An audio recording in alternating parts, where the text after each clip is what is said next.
गति 100 प्रति minute. Dictation शुरू होगा 5 सेकेंड बाद। Ready, start.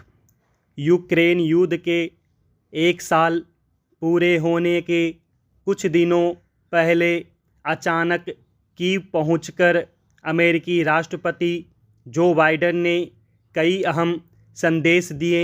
इस यात्रा की पहले से घोषणा भले न हुई हो, लेकिन यह पूरी तरह सुनियोजित और सुविचारित थी। अमेरिकी राष्ट्रपति का इस तरह युद्ध क्षेत्र में पहुंचना किसी भी सूरत में सामान्य नहीं माना जा सकता। निश्चित रूप से यह यूक्रेन को अमेरिकी समर्थन और सहायता जारी रखने का एक सशक्त संकेत है।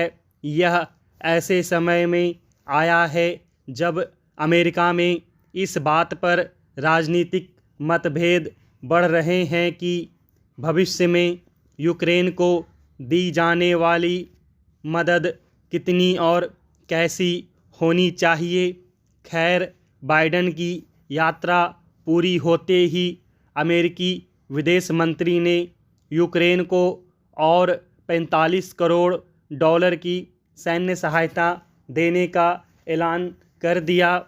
अमेरिका अब तक उसे 24.9 अरब डॉलर की सैन्य सहायता देने की घोषणा कर चुका है। दोनों तरफ की तैयारियों को देखते हुए यह बात पहले से कही जा रही थी कि 1 साल पूरा होने के मौके पर युद्ध और तेज हो जाएगा। रूसी हमलों में संभावित बढ़ोतरी के मद्देनज़र यूक्रेन तो हथियार इकट्ठा करने में लगा ही हुआ था। यह भी कहा जा रहा था कि चीन इस युद्ध में रूस से अपनी दूरी कम करने का मन बना चुका है। अमेरिका का आरोप है कि चीन रूस को हथियारों की सप्लाई करने जा रहा है। उसने इसे लेकर चीन को आगाह भी किया है, जिसके जवाब में चीन ने भी आक्रामक तेवर दिखाए हैं। वैसे युद्ध के शुरू होने से पहले रूस के राष्ट्रपति व्लादिमीर पुतिन चीन की यात्रा पर गए थे।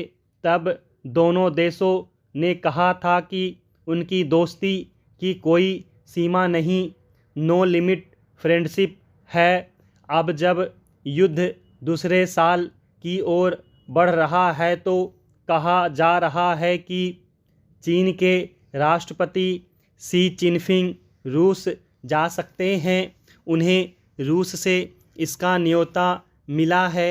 अगर ऐसा हुआ तो अमेरिका के साथ चीन रूस की तल्खी और बढ़ेगी। इस बीच पुतिन ने मंगलवार को एक संबोधन में कहा कि वह अमेरिका के साथ परमाणु अस्त्र नियंत्रण संधि को निलंबित करने जा रहे हैं, जो 2011 में लागू हुई थी। वैसे अमेरिकी विदेश मंत्रालय ने पिछले महीने एक रिपोर्ट में दावा किया था कि रूस इस संधि का उल्लंघन कर रहा है। पुतिन ने अपने संबोधन में यह भी कहा कि पश्चिमी देशों के उकसावे की वजह से युद्ध हुआ और वह यूक्रेन में सैन्य अभियान जारी रखेंगे। इस बीच यूक्रेन युद्ध की कीमत खास तौर पर गरीब और विकासशील देश चुका रहे हैं, जिन्हें खाद्य संकट, फर्टिलाइज़र की कमी और पेट्रोल डीजल की महंगाई से जूझना पड़ रहा है। कई देश तो इसी वजह से ज़बरदस्त आर्थिक संकट में फंस गए हैं। इस संकट को ख़त्म करने के लिए शांति कायम होनी चाहिए। यह बात साल 2006 की है। मैंने गुजरात के बंदरगाह आधारित विकास की नई रणनीति पर कैटो इंस्टीट्यूट के लिए एक रिसर्च पेपर लिखा। 90 के दशक की शुरुआत में जब गुजरात में कांग्रेस की चिमनभाई पटेल सरकार थी तब इस रणनीति को अपनाया गया। बाद में जब बीजेपी की सरकारें राज्य में आईं तो उन्होंने भी इसे आगे बढ़ाना जारी रखा। तब गौतम अडानी का मुंद्रा बंदरगाह नया नया था। जब मैं वहां पहुंचा तो बंदरगाह पर ऑटोमेशन और स्पीड देखकर हैरान रह गया। जिस तरह जहाज़ को समय पर पोर्ट में जगह नहीं मिल पाती उसे अडानी की कंपनी हर्जाना देती थी। 90 के दशक में मैं जब मुंबई में रहता था तो वहाँ के बंदरगाहों का भी हाल देख चुका था। वहाँ एंट्री के लिए जहाज़ों को 20-20 दिनों तक इंतज़ार करना पड़ता था। कुछ अरसा पहले हिंडनबर्ग की रिपोर्ट में अडानी ग्रुप की कंपनियों की ओर से शेयरों को चढ़ाने का आरोप लगाया गया। ये आरोप गंभीर हैं, उनकी जांच होनी चाहिए। लेकिन मैं आपका ध्यान अडानी ग्रुप से जुड़े एक और मुद्दे की ओर दिलाना चाहता हूँ। अडानी ग्रुप के आलोचक कहते हैं कि वह अपनी काबिलियत के दम पर नहीं, राजनीतिक साठगांठ और जोड़ तोड़ से कामयाब हुए हैं। मैं इस बात से सहमत नहीं। काबिलियत ना हो तो 2 दशक के अंदर कोई नीचे से शुरू करके दुनिया में तीसरा सबसे अमीर नहीं बन सकता। आलोचक बीजेपी पर अडानी को बेशकीमती संपत्तियां देने का आरोप भी लगाते हैं। वे कहते हैं कि बंदरगाहों से लेकर माइंस, एयरपोर्ट और ट्रांसमिशन लाइंस का काम अडानी को दिया गया। यह आरोप भी बेतुका है।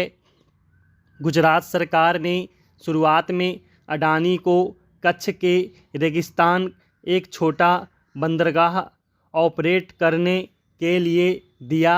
उस बंदरगाह से रेलवे कनेक्टिविटी तक उसे नहीं दी गई। लेकिन अडानी ने रेगिस्तान में इस छोटे टुकड़े को देश का सबसे बड़ा बंदरगाह बना दिया। अडानी ने दूसरी दर्जन भर जगहों पर भी बंदरगाह खरीदे हैं और वहां उसने दुबई वर्ल्ड जैसी दुनिया की दिग्गज कंपनियों को नीलामी में मात दी है। अडानी ग्रुप का पोर्ट बिजनेस देश से आने जाने वाले माल का 25% हैंडल करता है। यह बात सही है कि सरकार श्रीलंका और इसराइल में ग्रुप को ऐसी ही संपत्तियां खरीदने में मदद कर रही है। आलोचक इसे भी फेवर बताते हैं, लेकिन श्रीलंका में टर्मिनल बनाने की लागत $75 करोड़ और इजराइल में हाइफा पोर्ट की लागत $1.18 अरब आएगी। अडानी ग्रुप के अलावा भारत का कोई कारोबारी समूह इस लागत पर इन प्रोजेक्ट्स को नहीं लेगा, भले ही ये उसे ऐसे ही दे दिए जाएं। अडानी के इसी हुनर ने उन्हें एक रणनीतिक खिलाड़ी बना दिया है। समझना होगा कि वह आम बिजनेसमैन नहीं हैं। बंदरगाह को मोनोपोली बिजनेस बताना भी गलत है।